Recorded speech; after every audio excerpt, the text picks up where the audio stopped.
And welcome back, ladies and gentlemen, to another weekly review with The Robot, brought to you by the Movie Pope.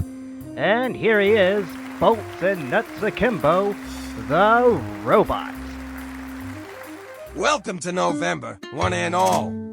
Did you think we were done and gonna take a much-needed break after all this? Nah, not really.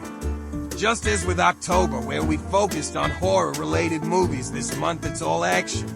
Every Monday I'll be reviewing movies that are high-octane, action-packed, with the slow and silent type of hero making a stand against all odds.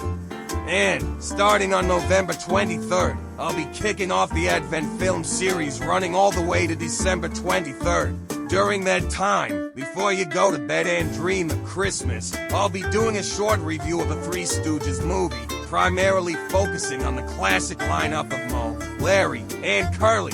So if you haven't done so yet, subscribe, so you never miss an episode drop. I promise you, it'll be worth it as we get closer and closer to the holidays. Anyway, with Robert Redford passing in September here at the Movie Pope, we're reviewing several of his classic flicks, from The Sting to All the President's Men, each highlighting his performance and how that particular movie exemplifies his craft as an actor. And I'm kicking our tribute series by looking at The Last Castle from 2001, pitting him against the equally brilliant James Gandolfini. When it comes to tribute series like these, we're not so much trying to find out which movie was the best they ever did, but more of how it brought out the best in that actor. And man, does Robert Redford sure put himself through the ringer to give us a hero who defies the odds. Strangely enough, he kinda goes the same way as his buddy Paul Newman in Cool Hand Luke, except it's not as whimsical. So, strap in and get ready. We got a good lineup for November. Let's go ahead and take a look at The Last Castle. The movie starts out with Lieutenant General Eugene Irwin arriving in a maximum security prison, drawing interest from the other inmates. And from the get-go, he's the belle of the ball. A decorated soldier, it's hard to fathom why such a guy would end up in the joint. Even the warden notes the anomaly, but courtesy. They should be naming a base after the man, not sending him here. we learn Irwin's there because he disobeyed orders, going on a rescue mission that resulted in casualties. In spite of his reputation, Irwin's not big on preferential treatment. To him, this is just a bump in the road of life.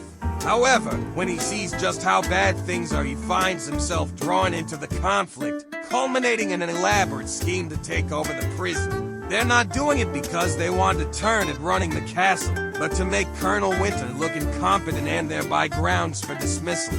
And throughout the movie, Robert Redford is cool and calculating, running things efficiently and, more importantly, reminding the prisoners that they are first and foremost soldiers. He makes them believe in themselves, and what happens in a riot is chaotic yet organized. His friend even offers to release him, but Irwin firmly believes in staying put. And though it costs him his life, he does it because he feels it is his duty.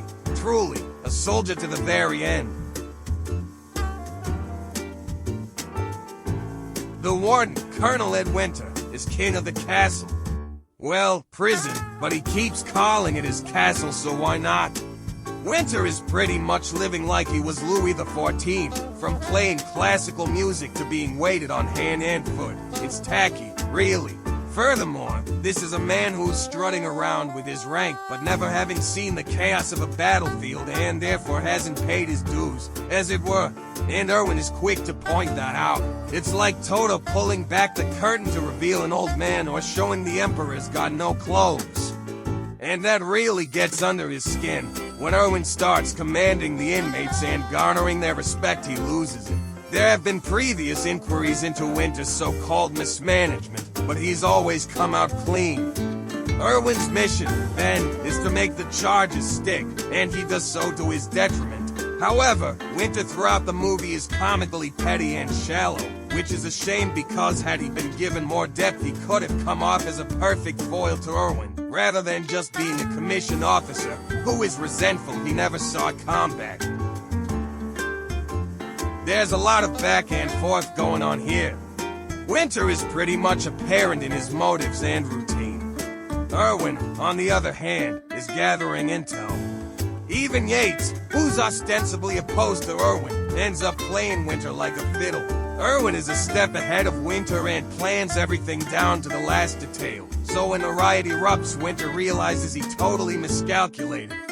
There was, in effect, a failure to communicate, or should I say, a failure to comprehend. Winter thinks he's got Irwin right where he wants him, punishing him for really minor offenses. He walks away thinking he's got the man, but he never realized that Irwin was playing the long game.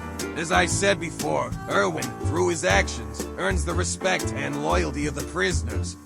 Even their lingo and slick hand gestures show a mark of respect, which, to Winter's credit, he catches on. But what Winter doesn't account for is the respect Irwin gains from the guards, so much that when he gives the order to shoot, the designated marksman can't. And then Winter steps in. He still sees things from a localized level, not realizing that in doing what he did, he effectively signed his own resignation letter. The Last Castle may have been a box office disappointment back in 2001, but for me, it shows Robert Redford at his best.